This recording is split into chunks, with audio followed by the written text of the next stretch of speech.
27. Saludamos a Álvaro Marchante, analista político, director de Asuntos Públicos en Atrevia, en Ecuador. Álvaro, gracias por estar en RCN Radio. Bienvenido. Buen día. Muchas gracias por la invitación. Un placer estar con ustedes.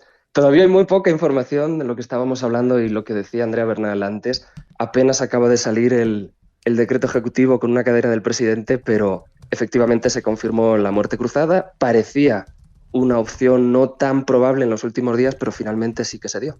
¿Qué puede venir en los próximos días con un presidente gobernando por decreto? Mira, todavía es difícil, ¿no? Porque va a depender mucho de cómo lo haga. Un escenario, que además fue el que el presidente dijo cuando anunció por primera vez la muerte cruzada meses atrás, él decía que iba a aplicar la figura del decreto de emergencia económica, que lo puede aprobar prácticamente solo con... Serían como unas leyes que se aprueban con la validación de la Corte Constitucional. Corte Constitucional que también dio paso a este juicio político que entonces ya estaría demostrando que no va a ser muy aliada de este gobierno. Pero una vez que dijo esto, el movimiento indígena, liderado por Leonidas Iza, el ala de la CONAIE, salió a decir que si el presidente buscaba una serie de acciones neoliberales a través de decretos de emergencia económica e imponía reforma laboral, que es uno de los temas que estaba sobre la mesa, un tema de inversiones, etcétera, etcétera, varios temas, y sí saldrían a las calles a protestar ante esta situación. Va a depender primero de si finalmente decreta Álvaro. y, y si la visión ideológica pues sería muy diferente. La Constitución en Ecuador, y esto es importante saberlo, prohíbe la regresión de derechos. Por tanto, una reforma laboral que se pueda entender como una regresión de derechos en algunos sentidos sería automáticamente invalidada por la Corte.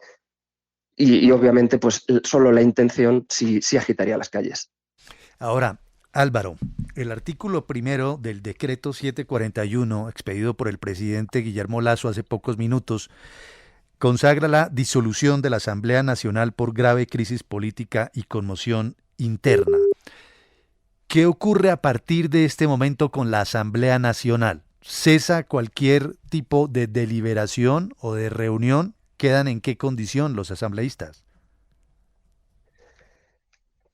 Fíjate que uno de los escenarios que concebíamos cuando hacíamos los informes de si se llamaba muerte cruzada, lo que veíamos es que si se esperaba hasta la votación o justo antes de la votación para emitir la muerte cruzada, los asambleístas podrían aún así autoconvocarse, desoyendo que se había disuelto la asamblea y destituir al presidente si eran conscientes de que tenían los votos. Aparentemente este llamado a muerte cruzada es porque la asamblea tiene los votos. Ahora hay que esperar a ver cómo lo aceptan los asambleístas. En principio, al haberlo hecho antes de que termine el debate, antes de que empiece la votación, podría ser aceptada. Pero hay que esperar. Como esto ha sido literalmente en la madrugada, casi en Ecuador, todavía faltan por escuchar las declaraciones de las... Hablamos de Pachacuti, que hablamos de los socialcristianos, que eran las fuerzas que se estaban uniendo para destituir al presidente. De momento no hay pronunciamientos, hay que esperar, pero vamos, cuestión de horas que podamos saber si lo aceptan, si no lo aceptan, si se convocan aún así. Eso será lo más importante del día de hoy, ver si la Asamblea se autoconvoca o si acepta la destitución. Álvaro, ¿qué facultades conserva el presidente en este momento? Él podría cambiar de gabinete, puede hacer otros nombramientos en los altos cargos del gobierno, etcétera. ¿Qué facultades mantiene él de las facultades constitucionales ahora que va a gobernar por decreto mientras se convocan nuevas elecciones? El presidente mantiene las mismas funciones, ya no puede mandar proyectos de ley a la Asamblea, no tendría sentido, pero puede emitir decretos de emergencia económica. Ahora, hay un tema que se quedó justo aquí como en el transcurso de un paso a otro, y es que el presidente, como decía Andrea Bernal antes, envió un proyecto económico urgente. Esta figura tiene 30 días para aprobarse en la Asamblea, se trate o no se trate, se apruebe o se quede en stand-by. Por tanto, esa reforma tributaria que mandó hace escasos días, en 30 días desde esa fecha, entrará en vigor. Es, vamos a decir, un rezago de toda esta situación y te digo, el presidente puede hacer lo mismo, puede cambiar su gabinete, puede nombrar al Estado Mayor, puede mandar proyectos de emergencia económica, que esto es lo que se le añade. las funciones son las mismas. Tiene que manejar el gabinete, tiene que controlar los ministerios.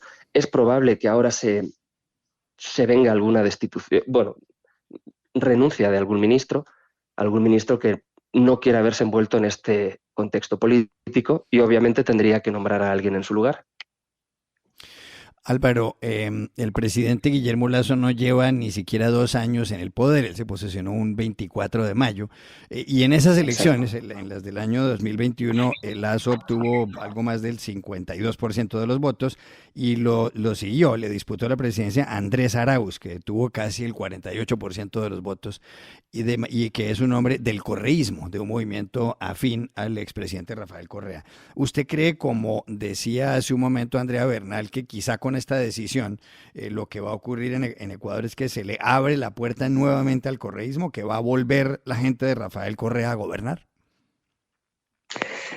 Se le abre la puerta, no sé si de par en par, y esto viene porque en la campaña anterior, en el ala izquierda, solo había 2 candidatos. Estaba Yacu Pérez, desde el área de Pachacuti, y Andrés Arauz, desde el correísmo. Había alguno más chiquitito, que apenas tuvo el 0,4%, y si sumamos esto, sumaba el 52 y pico por ciento. Hablamos de la primera vuelta.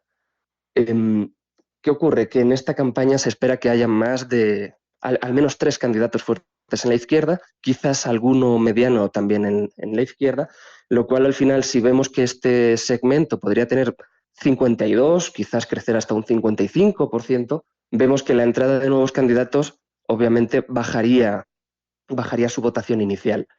No sabemos a cuánto todavía, no ha habido encuestas aún recientes, y esto ameritaría vamos a decir, podría ratificarse su entrada a segunda vuelta, pero quizás con una votación inferior a la anterior.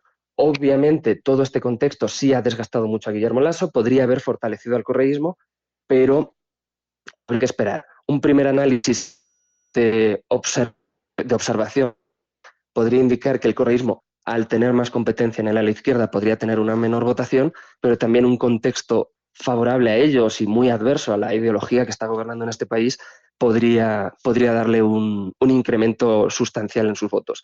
Hay que ver cuál de las dos fuerzas coge más recorrido, si el hecho de tener más competencia que le baje los votos o si el hecho de la coyuntura que le sube. Todavía es pronto, pero seguramente en las próximas semanas estaremos viendo encuestas que nos dan un panorama mucho más claro. Todavía no hay candidatos, hay muchos candidatos que se estiman que lo serán, que ni siquiera tienen partido. Hablamos de Javier Herbar, de Yacu Pérez, y ahora viene el juego de ver qué partido auspicia a quién, ver si algunos candidatos también del área de centro-derecha, como Horner, Pedro Freile, etcétera, se activan o no se activan. Hay que recordar que este proceso electoral es solo por los 2 años que faltan de este periodo, pero contados desde que sea la fecha de elección.